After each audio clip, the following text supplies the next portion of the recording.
ഞാൻ എന്നെ പരിചയപ്പെടുത്തി ജാൻസിർ. ആർമിയിലായിരുന്നു. 17 വർഷത്തോളം ഞാൻ ആർമിയിൽ സർവീസ് ചെയ്തിട്ടുണ്ട്. അതിനുശേഷം വന്നതിന് ശേഷമാണ് കൊറോണയ്ക്കൊക്കെ ശേഷമാണ് ശരിക്കും ആക്ച്വലി ഞാൻ ഈ ബിസിനസ് ചെയ്യാൻ വേണ്ടി തുടങ്ങിയത്. കൊറോണയ്ക്ക് ശേഷം എന്ന് പറഞ്ഞാൽ എനിക്ക് ചിലപ്പോൾ ഏകദേശം അറൗണ്ട് ഒരു 3 ഇയർ ആയിട്ടുണ്ടാവും ഏറെക്കുറെ ഫുൾ ടൈമർ ആയിട്ട് വർക്ക് ചെയ്യാൻ വേണ്ടി തുടങ്ങിയിട്ട്. ഓക്കെ, അപ്പം ഞാൻ ഈ ബിസിനസ് ഇതിനു മുമ്പേ കേട്ടിട്ടുണ്ട്. അതായത് ഈ ബിസിനസ് അല്ല, മറ്റൊരു ഇതുപോലുള്ള ഒരു ബിസിനസ് ഇതിനു മുമ്പ് 2016 ഒരു ഫോർമർ കമ്പനി ഉണ്ടല്ലോ. ഇതിന്റെ ഒരു ഫോർമർ കമ്പനിനെ കുറിച്ചിട്ട് 2008 2008 ഞാൻ ഇതിനെ കുറിച്ച് പരിചയപ്പെടുകയും ഇതിന് 1-2 പ്രോഡക്റ്റുകൾ വാങ്ങിക്കുകയും പിന്നെ അതിനെ ഡിസ്കണ്ടിന്യൂ ചെയ്യുകയും ചെയ്തിട്ടുണ്ടായിരുന്നു. കാരണം അന്നത്തെ സമയത്ത് നമുക്ക് ജോലിയുടെ ആയിരുന്നു ഇമ്പോർട്ടൻസ് കൊടുക്കുന്നത്. ഏതൊരു വ്യക്തിയും അതുപോലെ തന്നെയാണ്. ഒന്നുകിൽ നമ്മൾ ചെയ്യുന്ന ജോലിക്ക്, അല്ലെങ്കിൽ നമ്മൾ ഏത് ജോലിയിലാണോ ഉള്ളത്, അല്ലെ നമ്മൾ ഏതെങ്കിലും ബിസിനസ് ചെയ്യുന്നുണ്ടെന്നുണ്ടെങ്കിൽ. ഹലോ, കേൾക്കുന്നുണ്ടോ? ഓക്കെ, നമ്മളെ ഹെഡ്ഫോണിന്റെ ചാർജ് കഴിഞ്ഞിട്ടുണ്ടോ? കുഴപ്പമില്ല, മറന്നു ഇന്നലെ. അപ്പൊ അതിനാണ് നമ്മൾ ഇമ്പോർട്ടൻസ് കൊടുക്കുന്നത്. ഏറെക്കുറെ എപ്പോഴും നമ്മളെ കൂടെ ബിസിനസ് ചെയ്യുന്ന, പാർട്ട് ടൈം ആയിട്ട് ചെയ്യുന്ന പലരും ഇപ്പൊ നമ്മളെല്ലാവരും ഇന്ററാക്ഷൻ ഉള്ളവരാണല്ലോ. ഇവരൊക്കെ ചെയ്യുന്ന ഒരു പ്രധാനപ്പെട്ട ഇതെന്ന് പറഞ്ഞു കഴിഞ്ഞാൽ നമ്മുടെ ഏറ്റവും എല്ലാ കാര്യങ്ങളും കഴിഞ്ഞതിന് ശേഷമാണ് നമ്മുടെ ഈ MLS സമയം കൊടുക്കുന്നത്. അതുപോലെ തന്നെ ഞാനും ഒന്ന് ചെയ്തു. എന്റെ എല്ലാ കാര്യങ്ങളും, അതായത് എന്റെ സർവീസിന് ഒരു ബുദ്ധിമുട്ടുണ്ടാക്കും എന്നുള്ള ഒരു ന്യൂസ് കിട്ടിയതുകൊണ്ട് ഞാൻ അതിനെ എന്ത് ചെയ്തു, കൂടുതൽ പ്രയോറിറ്റി കൊടുക്കുകയും സർവീസിലേക്ക് കൂടുതൽ ഫോക്കസ് ചെയ്യുകയും ചെയ്തു. ഞാൻ സർവീസിലേക്ക് കൂടുതൽ ഫോക്കസ് ചെയ്ത സമയത്ത് ഞാൻ ഈ ബിസിനസിനെ കംപ്ലീറ്റ് ആയിട്ട് എന്ത് ചെയ്തു, മറന്നുപോയി. പിന്നെ എന്റെ കയ്യിലേക്ക് ഈ ബിസിനസ് വരുന്നത് 2019-20 കാലഘട്ടങ്ങളിലാണ്. അതായത് എന്റെ റിട്ടയർമെന്റിന്റെ ആ ഒരു സമയമാകുമ്പോൾ. അത് ഞാൻ ആക്ച്വലി ആദ്യം ഞാൻ പരിചയപ്പെട്ടത് ഇവിടെ വെച്ചിട്ടായിരുന്നു.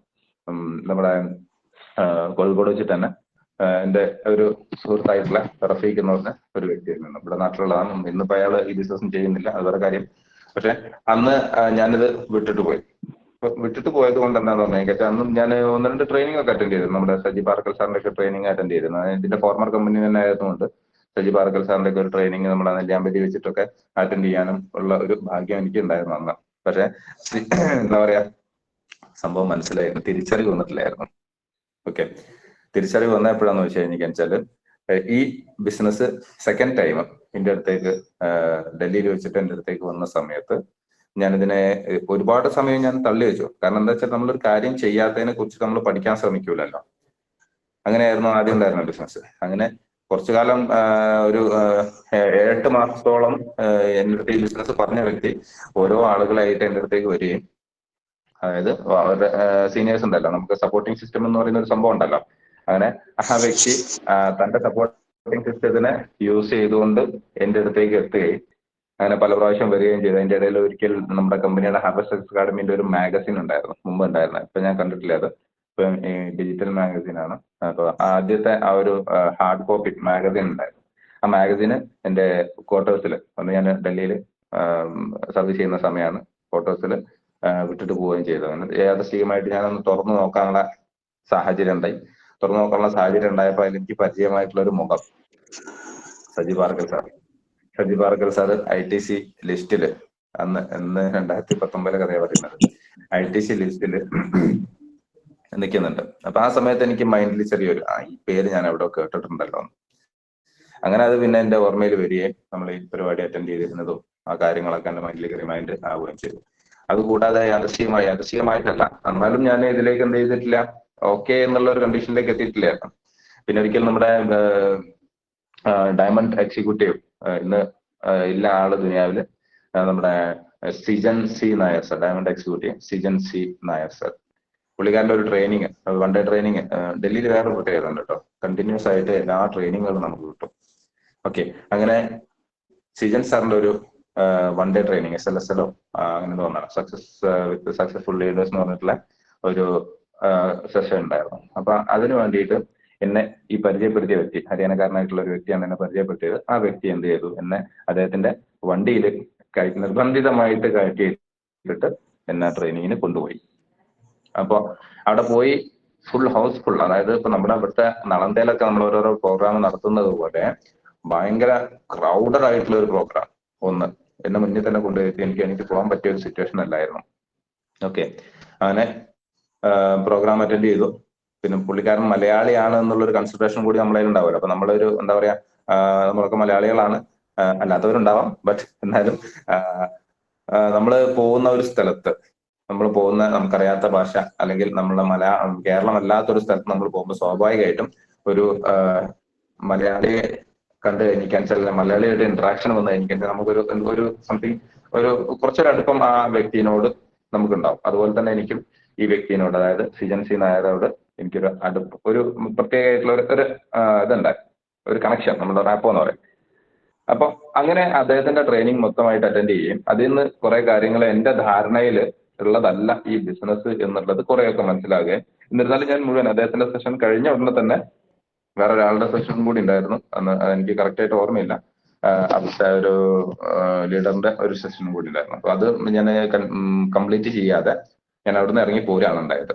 അങ്ങനെ പിന്നീട് എന്റെ ചിന്താമണ്ഡലത്തില് ഇതിനെക്കുറിച്ചുള്ള ഓരോരോ കാര്യങ്ങൾ ഞാൻ തന്നെ ആലോചിക്കാനും, ഓരോ കാര്യങ്ങൾ അങ്ങനെ നമ്മളൊരു സ്വയം വിശകലനം ഉണ്ടല്ലോ, അതുപോലെ നെറ്റിലൂടെയുള്ള സെർച്ചും, പിന്നെ അത് കൂടാതെ നമ്മൾ എന്ത് ചെയ്യാ, പ്രോഡക്റ്റുകൾ വാങ്ങിക്കലാണല്ലോ നമ്മുടെ ബിസിനസ്.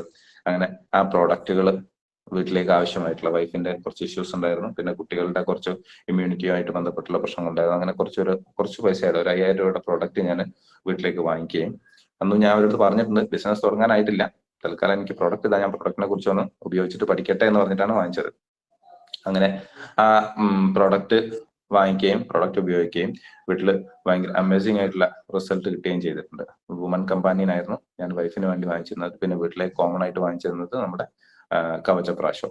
അപ്പൊ ഈ 2 പ്രോഡക്റ്റിലും എനിക്ക് നല്ല റിസൾട്ടാണ് കിട്ടിയത്. കാരണം കുട്ടികൾക്ക് ആ ഡൽഹിയിലുള്ള പൊല്യൂഷൻ മൂലം അടിക്കടി ഉണ്ടായിരുന്ന അസ്വാസ്ഥ്യങ്ങൾ കുറഞ്ഞു തുടങ്ങി. ഇടയ്ക്കിടയ്ക്കുള്ള ഹോസ്പിറ്റൽ പോക്കും കാര്യങ്ങളൊക്കെ നിന്നു.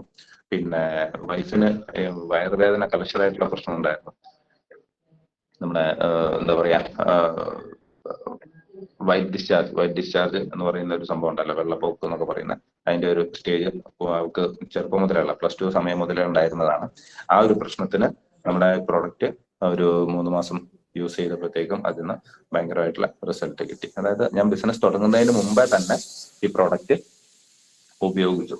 ഓക്കെ, അപ്പൊ ഇന്നിപ്പോ അതിന് ഏകദേശം എത്ര വർഷമായി? ഏകദേശം ഒരു 4 വർഷത്തിന് മുകളിൽ, 5 വർഷത്തിന് മുകളിലായി പ്രോഡക്റ്റ് ഞാൻ ഉപയോഗിക്കാൻ തുടങ്ങിയിട്ട്. ഓക്കെ, ആ സമയത്തും എന്തായിട്ടില്ല, ബിസിനസ് ഞാൻ ചെയ്യാൻ തുടങ്ങിയിട്ടില്ല. അന്നും നമ്മുടെ മനസ്സിലൊരു ബ്ലോക്ക് ഉണ്ടായിരുന്നു. ഓക്കെ, അതങ്ങനെ പിന്നീട് ആ ബ്ലോക്ക് എന്റേത് മാറിയത് എന്ന് പറഞ്ഞാൽ, എനിക്ക് ചില പ്രോഡക്റ്റിൽ ഞാൻ റിസൾട്ട് എനിക്ക് കിട്ടിയിട്ടുണ്ട്. അങ്ങനെ ബ്ലോക്ക് മാറിയത് എന്നൊരു റെസിഡൻഷ്യൽ ട്രെയിനിങ് പ്രോഗ്രാം പാർട്ടിസിപ്പേറ്റ് ചെയ്യാൻ വേണ്ടിയിട്ടുള്ള സമയം കിട്ടിയ സമയത്താണ്. ഓക്കെ, അതായത് അതിനുള്ള ഒരു അവസരം എനിക്ക് കിട്ടിയത് 2020 കാലഘട്ടത്തിൽ തന്നെയാണ്. 2019 ലാസ്റ്റ്, 2020 കാലഘട്ടത്തിൽ. അവിടെ എന്ന് പറഞ്ഞു കഴിഞ്ഞാൽ എല്ലാ 2 മാസം കൂടുമ്പോഴും അവിടെ റെസിഡൻഷ്യൽ ട്രെയിനിങ് പ്രോഗ്രാംസ് ഉണ്ടാവും, RTP. ഓക്കെ, അപ്പൊ ഈ RTPക്ക് ഞാൻ ആദ്യത്തത് ഞാൻ പൈസയൊന്നും തരൂല എന്ന് പറഞ്ഞിട്ടാണ് ഞാൻ പോയത്. പക്ഷെ ഞാൻ അതിന് പൈസ കൊടുത്തു, അത് വേറെ കാര്യം. പക്ഷെ എനിക്കത് വളരെയധികം എന്താ പറയാ, ഉള്ളിലേക്ക് ഇറങ്ങിയ ഒരു ട്രെയിനിങ് ആയിരുന്നു റെസിഡൻഷ്യൽ ട്രെയിനിങ് പ്രോഗ്രാം. ഓക്കെ, അപ്പൊ ഈ റെസിഡൻഷ്യൽ ട്രെയിനിങ് പ്രോഗ്രാമില് അവിടെ നമ്മള് ഇവിടുത്തെ ആളുകളെയൊന്നും അല്ല, വേറെ ഓക്കെ, അപ്പൊ നമ്മുടെ ബെല്ലി സാറിനെ പോലെയൊക്കെ ഉള്ള, അതുപോലെ നമ്മുടെ ഇവിടുത്തെ SITയുടെ സാറിനെ പോലെയൊക്കെ ഉള്ള, നമ്മുടെ പ്രസാദ് സാറിനെ പോലെയൊക്കെ ഉള്ള ആളുകൾ അവിടെ ട്രെയിനിങ് സെഷനൊക്കെ എടുക്കാൻ വേണ്ടിയിട്ടായിരുന്നു. നമ്മുടെ ടീമിന് തന്നെ നമ്മുടെ എന്താ പറയാ, സ്പോൺസർ ലൈനിൽ വരുന്ന ആളുകളാണ്. അന്ന് ITC ആയിരുന്നു, ഇന്ന് അദ്ദേഹം WTC ആണ്. ഓക്കെ, അപ്പൊ ഇവരുടെയൊക്കെ സെഷൻസ്, അതായത് ഇതിന്റെ ഒരു നിജസ്ഥിതി, ശരിയായിട്ടുള്ള ഡയറക്ട് സെല്ലിങ്ങിന്റെ ഒരു ഗ്രോത്തിനെ കുറിച്ചും അതിന്റെ കാര്യങ്ങളെ കുറിച്ചും ഒക്കെ മനസ്സിലാക്കിയ സമയത്താണ് ഞാൻ എന്ത് ചെയ്യുന്നത്, യെസ് തുടങ്ങാം എന്ന് പറഞ്ഞത്. അങ്ങനെ അവിടുന്ന് ഒരു പരിചയമില്ലാത്ത സ്ഥലം, ഡൽഹിയിൽ ഒരു പരിചയമില്ലാത്തതെന്ന് പറഞ്ഞാൽ എന്റെ അടുത്ത് ഈ ബിസിനസ് വന്ന് പറഞ്ഞ വ്യക്തി എന്ന് പറഞ്ഞാൽ എനിക്ക് എന്റെ ഓഫീസിലുള്ള വ്യക്തിയാണ്. എന്റെ ഓഫീസിൽ ആകെ 7 or 8 സ്റ്റാഫായിരുന്നു അന്നുണ്ടായിരുന്നത്. അതില് മീൻസ് നമുക്ക് കാണാൻ പറ്റിയ പിന്നെയുള്ള 2 ഓഫീസേഴ്സ് ആണ്. അവരെ നമുക്ക് അപ്രോച്ച് ചെയ്യാൻ വേണ്ടി പറ്റില്ല. അപ്പൊ ഈ പുള്ളിക്കാരൻ ഒരാളാണ്, രണ്ടാമത്തെ ആള് ഞാനാണ്, ബാക്കിയുള്ള 5 ആൾക്കാരേ ഉള്ളൂ. അപ്പൊ ഈ 5 ആൾക്കാരുടെ അടുത്തും പറഞ്ഞിട്ടായിരിക്കും ഈ പുള്ളിക്കാരൻ എന്റെ അടുത്ത് വന്നിട്ടുണ്ടാവുക. ഓക്കെ, അപ്പോ എനിക്ക് പറയാനായിട്ട് വേറെ ആളുകൾ ഇല്ലാത്ത ഒരു സാഹചര്യം അവിടെ ഉണ്ടായിരുന്നു. എനിക്ക് പറയാനായിട്ട് വേറെ ആളുകൾ ഇല്ലാത്ത സാഹചര്യം. അതും എന്റെ മനസ്സിന് പ്രശ്നം ഉണ്ടാക്കിയിരുന്ന ഒരു സംഭവം തന്നെയാണ്. അങ്ങനെ അവിടുന്ന് ഞാൻ എന്തായാലും ഈ RTP എല്ലാം കഴിഞ്ഞ സമയത്ത് ഞാൻ സ്റ്റാർട്ട് ചെയ്തു. പിന്നെ കുറച്ച് ട്രെയിനിങ്, 1 ഡേ ട്രെയിനിങ്ങുകളും പ്രൊഡക്റ്റ് ട്രെയിനിങ്ങുകളും, അതുപോലെ നമ്മളിപ്പോ ചെയ്യുന്ന പോലെയുള്ള ഇത് ഇപ്പൊ ഓൺലൈൻ ആയിട്ടുണ്ട്. അന്ന് ഓൺലൈൻ ആയിട്ടല്ലായിരുന്നു, അന്ന് ഫിസിക്കലായിട്ട് ആഴ്ചയിൽ ഒരു ദിവസമൊക്കെ എന്ത് ചെയ്യും, നമ്മുടെ ഈ ബിസിനസ് മീറ്റിങ്ങുകൾ, ബേസിക് ട്രെയിനിങ് എന്ന് വേണമെങ്കിൽ പറയാം. അപ്പൊ ഇതൊക്കെ ചെയ്യാറുണ്ടായിരുന്നു. അപ്പൊ ഇനീഷ്യലി ഞാൻ ചെയ്തതൊക്കെ എന്ന് പറഞ്ഞാൽ എനിക്കാച്ചാൽ ആളുകളുടെ അടുത്ത് പോയിട്ട് പറയല്ല ചെയ്തത്. ഞാൻ കണ്ടിന്യൂസ് ആയിട്ട് കിട്ടിക്കൊണ്ടിരുന്ന ഈ RTP റെസിഡൻഷ്യൽ ട്രെയിനിങ് പ്രോഗ്രാംസ്, അതുപോലെ ട്രെയിനിങ്ങുകൾ, GTSകൾ കുറേ പ്രാവശ്യം അറ്റൻഡ് ചെയ്തു. കാരണം ഇതിന്റെ ഒരാളുടെ അടുത്ത് പറയണമെന്നുണ്ടെങ്കിൽ ആദ്യം നമുക്ക് ഒന്ന് തറവാവണ്ടേ. ഇപ്പൊ ഇതിൽ പല ആളുകളും ചെയ്യുന്ന ഒരു പ്രശ്നം എന്താണെന്ന് പറഞ്ഞാൽ ബിസിനസ് തുടങ്ങി കഴിഞ്ഞാൽ നമ്മൾ മാസ്റ്ററാണ്, അങ്ങനെയാണ് വിചാരിക്കേണ്ടത്, അത് വേറൊരു കാര്യം. പക്ഷെ എനിക്കെല്ലാം അറിയാം എന്ന് പറഞ്ഞിട്ട് ഇറങ്ങുന്ന ഒരു സാഹചര്യം ഉണ്ടാവും. പുതിയ ആളുകളെ കുറിച്ചാണ് ഞാൻ പറയുന്നത്. പഴയ ആളുകൾക്ക് അറിയാം ഇതിനെക്കുറിച്ച്. പഴയ ആൾ മീൻസ് എല്ലാവരും ഇപ്പം നമ്മളെ മുബിൻ സാർ വരെ പറയുന്നത് ഇപ്പോഴും ഞാൻ ഇതിനെക്കുറിച്ച് എന്തോ ചെറിയ ശതമാനം മാത്രമേ ഞാൻ പഠിച്ചിട്ടുള്ളൂ എന്നാണ് പറയുന്നത്. അങ്ങനെ റോയൽ ഡയമണ്ട് ആണ്. അപ്പൊ നമ്മളെയൊക്കെ അവസ്ഥ എന്താ അല്ലേ? അപ്പൊ ആ സമയത്ത് ഞാൻ ഇതിനെക്കുറിച്ച് പഠിക്കാൻ തയ്യാറായി. അതുപോലെ മറ്റുള്ളവരോട് ഞാൻ പറയുന്നതും അത് തന്നെയാണ്. ഇതിനെക്കുറിച്ച് പഠിക്കാൻ കിട്ടുന്ന അവസരങ്ങൾ, നമ്മുടെ പ്രോഡക്റ്റിനെ കുറിച്ചാണെങ്കിലും ബിസിനസിനെ കുറിച്ചിട്ടാണെന്നുണ്ടെങ്കിലും ഏത് രീതിയിലുള്ള ട്രെയിനിങ് ആണ് എന്നുണ്ടെങ്കിലും ഡയറക്ട് സെല്ലിങ്ങിനെ കുറിച്ചിട്ട് നമുക്ക് കിട്ടുന്ന അവസരങ്ങൾ നമ്മൾ പാഴാക്കാതിരിക്കാം. അങ്ങനെ ഞാൻ കണ്ടിന്യൂസ് ആയിട്ട് ട്രെയിനിങ് കാര്യങ്ങളൊക്കെ അറ്റൻഡ് ചെയ്ത് കുറെ കാര്യങ്ങൾ ഞാൻ മനസ്സിലാക്കിയെടുത്തു. എനിക്കും ഉള്ളിൽ നിന്നൊരു ചെയ്യാൻ പറ്റും എന്നുള്ള ഒരു കോൺഫിഡൻസ് വന്നു. ആ കോൺഫിഡൻസ് വന്ന സമയത്ത് ഞാൻ മെല്ലെ പയ്യെ ബിസിനസ് ചെയ്യാൻ വേണ്ടി തുടങ്ങി. അപ്പം ഈ ബിസിനസ് ചെയ്യാൻ വേണ്ടി തുടങ്ങിയ സമയത്ത് ഓൾറെഡി എനിക്ക് കുറച്ച് സെയിൽസ് എന്റെ അപ്ലൈൻ മുഖാന്തരം കിട്ടിയിരുന്നു. അങ്ങനെ തുടക്കത്തിൽ തന്നെ നമ്മുടെ ഒരു സ്റ്റാർ റാങ്ക് ഒക്കെ അച്ചീവ് ചെയ്യുന്ന ആ ഒരു ലെവലിലേക്ക് എനിക്ക് അവിടുന്ന്, അതായത് ബിസിനസ് തുടങ്ങാൻ ഞാൻ ഒരു വർഷത്തിൽ കൂടുതൽ എടുത്തു. നിങ്ങൾ മനസ്സിലാക്കണം, 2019 എന്റെ അടുത്ത് ബിസിനസിന്റെ ഓപ്പർച്യൂണിറ്റി എത്തുന്നത്. ബിസിനസ് സ്റ്റാർട്ട് ചെയ്യാൻ ഞാൻ ഏകദേശം ഒരു വർഷത്തിന്റെ അടുത്തെത്തു. അവിടുന്ന് കുറച്ചു കാലം ഞാൻ ഇതിനെ കുറിച്ചിട്ട് പഠിക്കാൻ വേണ്ടി ചെലവാക്കി. ഇതൊക്കെ കഴിഞ്ഞിട്ടാണ് ഞാൻ എന്ത് ചെയ്യുന്നത്, വർക്ക് ചെയ്യാൻ വേണ്ടി തുടങ്ങുന്നത്. അപ്പോഴത്തേക്കും കൊറോണയും വന്നു. ഓക്കെ, ഞാൻ അവിടുന്ന് റിട്ടയർ ആയിട്ട് കേരളത്തിലേക്ക് വന്നു. കൊറോണ സമയമാണ്, അധികം കൂടുതലൊന്നും വർക്ക് ചെയ്യാൻ വേണ്ടി കഴിഞ്ഞിട്ടില്ല. പിന്നെ അതിനുശേഷം ഞാൻ ആക്റ്റീവായിട്ട് ഇവിടുന്ന് ബെന്നി സാറിന്റെയും അതുപോലെ നമ്മുടെ വിജയ് സാറിന്റെയും നമ്മുടെ എന്താ പറയാ ബെന്നി സാറിന്റെ ടീമിലെ ഇതിൽ വരുന്ന എല്ലാവരുടെയും കൂടെയുള്ള ട്രെയിനിങ് കാര്യങ്ങളും, അതുപോലെ ഇവിടെ വയനാട്ടിൽ വെച്ച് നടക്കുന്ന പല ട്രെയിനിങ്ങുകളും കാര്യങ്ങളൊക്കെ LTPയും RTPയും ഒക്കെ ഞാൻ ഇവിടെ വന്നതിന് ശേഷം അറ്റൻഡ് ചെയ്തിട്ടുണ്ട്. നമ്മുടെ ടീം AIGയുടെ. കാരണം അവരൊക്കെ നല്ല സപ്പോർട്ടീവ് ആയിട്ടുള്ള ആളുകളാണ്. എല്ലാ തരത്തിലും നമുക്ക് ഗൈഡ് ലൈൻസും ഒക്കെ തരുന്നു. ഇപ്പൊ സുബ്രഹ്മണ്യ സാർ ആണെന്നുണ്ടെങ്കിലും അവരൊക്കെ നമുക്ക് എന്ത് കാര്യം ചോദിച്ചു കഴിഞ്ഞാലും നമുക്ക് ഏത് തരത്തിലുള്ള സപ്പോർട്ട്, അതായത് ഞാൻ ക്രോസ് ലൈൻ ആയിട്ട് കൂടെ നമ്മൾ അവരെ വിളിച്ചു കഴിഞ്ഞാൽ അവർ നമുക്ക് ആ ഒരു രീതിയിലുള്ള സപ്പോർട്ട് ചെയ്യുന്ന ആളുകളാണ്. അപ്പൊ അത്രയും നല്ല വ്യക്തിത്വങ്ങളാണ് നമ്മളെ ഈ ടീമിലുള്ളത്. കുറച്ച് വ്യക്തികൾ മോശമുണ്ട്, അത് നോക്കിയിട്ട് കാര്യമില്ല, അത് എല്ലാ സമൂഹത്തിലുള്ളതാണ്, അത് നോക്കണ്ട. പക്ഷെ നമ്മൾ എന്താ ചെയ്യാനുള്ളതാണെങ്കിൽ നമുക്ക് ഇതിൽ നല്ല കാര്യങ്ങൾ ആക്സെപ്റ്റ് ചെയ്തുകൊണ്ട് ആ കാര്യങ്ങൾ അടുത്ത ആളിലേക്ക് കോപ്പി ചെയ്ത് കൊടുക്കുക എന്നുള്ളതാണ്. അങ്ങനെ നമ്മൾ ആ ട്രെയിനിങ് കാര്യങ്ങളൊക്കെ അറ്റൻഡ് ചെയ്തു. അപ്പൊ അതിൽ നിന്നും കുറെ കാര്യങ്ങൾ മനസ്സിലാക്കി അങ്ങനെ പയ്യെ ബിസിനസ് ചെയ്യാൻ വേണ്ടി തുടങ്ങി. പിന്നെ ഇവിടെ വന്നതിന് ശേഷമാണ് ഞാൻ ക്ലബ്ബ് റാങ്ക് അച്ചീവ് ചെയ്യുന്നത്. ക്ലബ്ബ് എന്ന് പറഞ്ഞാൽ എനിക്ക് നമ്മുടെ റൂബി റാങ്ക്. അങ്ങനെ റൂബി റാങ്ക് അച്ചീവ് ചെയ്തു, TC ആയി. പിന്നെ അതൊക്കെ ഞാൻ ഇവിടെ വന്നതിന് ശേഷമാണ്. അപ്പൊ ഇതിൽ നിന്നൊക്കെ നിങ്ങൾ മനസ്സിലാക്കേണ്ട ഒരു കാര്യം എന്താണെന്ന് പറഞ്ഞാൽ ഇവിടെ എനിക്ക് ഡയറക്റ്റ് ടീം സപ്പോർട്ട് ഇല്ല. എനിക്ക് കിട്ടിയ സപ്പോർട്ട് ഞാൻ അവിടുന്ന് ചെയ്ത ആ ട്രെയിനിങ് എന്നാണ്, ഞാൻ അറ്റൻഡ് ചെയ്ത ട്രെയിനിങ്. അത് എന്റെ ഇന്റൻഷനോട് കൂടി ഞാൻ പോയി അറ്റൻഡ് ചെയ്ത ട്രെയിനിങ് എന്നാണ് എനിക്ക് സപ്പോർട്ട് കിട്ടുക. എനിക്ക് കിട്ടിയ സപ്പോർട്ട് എന്താണ്? എന്റെ മനസ്സിന്റെ ട്യൂണിങ് ആണ്, എന്റെ ബ്രെയിനിന്റെ, അതായത് എന്റെ ചിന്തകളുടെ ട്യൂണിങ് ആണ് എനിക്ക് അവിടുന്ന് കിട്ടിയിട്ടുള്ള സപ്പോർട്ട്. ആ ട്യൂണിങ് വെച്ചിട്ടാണ് ഞാൻ ഇവിടെ, അതായത് വിപരീത സാഹചര്യത്തിലും, അതായത് ഇപ്പൊ നിങ്ങൾക്കൊക്കെ എന്ന് പറഞ്ഞു കഴിഞ്ഞാൽ ഒരാൾ ബിസിനസ് ചെയ്യാൻ വേണ്ടി ഇറങ്ങി കഴിഞ്ഞ് കഴിഞ്ഞാൽ സ്പോൺസർ ലൈൻ തന്നെ ഉണ്ടാവും സപ്പോർട്ട് ചെയ്യാൻ, അല്ലെ? അവനെ വിളിക്കുകയും അവന്റെ പുതിയതായിട്ട് തുടങ്ങിയ ആളാണ്, മീൻസ് അത്രയും കെയർ ചെയ്യും. ഓക്കെ, പക്ഷെ എന്നെ സംബന്ധിച്ചിടത്തോളം എനിക്ക് അത്രയൊരു കെയർ അല്ലെങ്കിൽ അത്രയൊരു സപ്പോർട്ട് തരാൻ അവർക്ക് കഴിഞ്ഞില്ല. കാരണം എന്താ വെച്ചാൽ ഞാൻ കേരളത്തിലുള്ളത്, അവർ ഡൽഹിയിലാണുള്ളത്. പിന്നെ മാത്രമല്ല അതിന്റെ ഇടയിലുള്ള കുറെ ഇഷ്യൂസ് ഒക്കെ ഉണ്ടായിരുന്നു. പക്ഷെ എന്നിരുന്നാലും ഞാൻ ആ കണക്ഷൻ വിട്ടിട്ടില്ലായിരുന്നു. ടീമുമായിട്ടുള്ള ഒരു ബന്ധം ഉണ്ടല്ലോ, നമ്മുടെ പൊക്കിൾക്കുടി ബന്ധം എന്ന് പറഞ്ഞ പോലെ ടീമുമായിട്ടുള്ള ഒരു ബന്ധം വിട്ടിട്ടില്ലായിരുന്നു, ഇപ്പോഴും വിട്ടിട്ടില്ല. ഇപ്പം കുറെയൊക്കെ എനിക്ക് എന്ത് ചെയ്യാൻ പറ്റുന്നുണ്ട്, അവരെയൊക്കെ ടീമിലേക്ക് ഇവിടേക്ക് കൊണ്ടുവരാനും നമ്മുടെ NTC ലീഡർ CTC ലീഡറിനൊക്കെ പലപ്പോഴായിട്ട് കേരളത്തിലേക്ക് കൊണ്ടുവരാനും എന്റെ ടീമിനുള്ള അതിനുള്ള ഒരു മോട്ടിവേഷൻ കൊടുക്കാനും ഇപ്പൊ ഈ ഓൺലൈൻ പ്ലാറ്റ്ഫോം തുടങ്ങിയതുകൊണ്ട് ഈ ഓൺലൈൻ പ്ലാറ്റ്ഫോമിലൂടെ പല കാര്യങ്ങളും ഈവൻ നമ്മളെ ഡയമണ്ട് യമുന മാഡത്തിനെയും അതുപോലെ നമ്മുടെ അനീസ് സാറിനെയും ഒക്കെ എനിക്ക് പങ്കെടുപ്പിച്ചുകൊണ്ട് പല പരിപാടികളും കണ്ടക്ട് ചെയ്യാനും ഇപ്പൊ കഴിഞ്ഞിട്ടുണ്ട്. ഇപ്പോഴും ഞാൻ അതിന്റെ ഇതിലാണ്. അപ്പൊ അങ്ങനെ ഞാൻ അങ്ങനെ പടിപടിയായിട്ട് വന്നിട്ട് കമ്പനിയുടെ സ്റ്റാർ പേൾ റാങ്കിൽ വരെ, അതായത് ഹൈബ്രിഡ് റാങ്ക് ആണ് star pearl rank, star pearl റാങ്കിൽ വരെ എത്തിയിട്ട് ഇന്ന് വളരെ സക്സസ്ഫുൾ ആയിട്ട് ലൈഫ് ടൈം കരിയർ ആയിട്ട് ഈ ബിസിനസ്സിനെ ഏറ്റെടുത്ത് ചെയ്യുന്നു. അപ്പൊ എനിക്കിതിൽ ജസ്റ്റ് ഒരു പോയിന്റ് മാത്രമേ എല്ലാവരോടും പറയാനുള്ളൂ. അതായത് മറ്റൊരാൾക്ക് വേണ്ടി നിങ്ങൾ ഒരിക്കലും ഈ ബിസിനസ് ചെയ്യരുത്. അതായത് നിങ്ങളെ സ്പോൺസർ ചെയ്ത ആൾക്ക് വേണ്ടിയിട്ടോ അല്ലെങ്കിൽ നിങ്ങളെ എന്തെങ്കിലും ഒരു തരത്തിലുള്ള അറ്റാച്ച്മെന്റ് ഉള്ള ആൾക്ക് വേണ്ടിയിട്ടോ നിങ്ങൾ ഈ ബിസിനസ് ചെയ്യരുത്. അങ്ങനെ ചെയ്ത് കഴിഞ്ഞാൽ നിങ്ങൾക്ക് ഇതിൽ വിജയിക്കാൻ കഴിയില്ല. നിങ്ങൾ ഈ ബിസിനസ്സിൽ നിങ്ങൾക്ക് വേണ്ടിയിട്ട് ഏറ്റെടുക്കണം.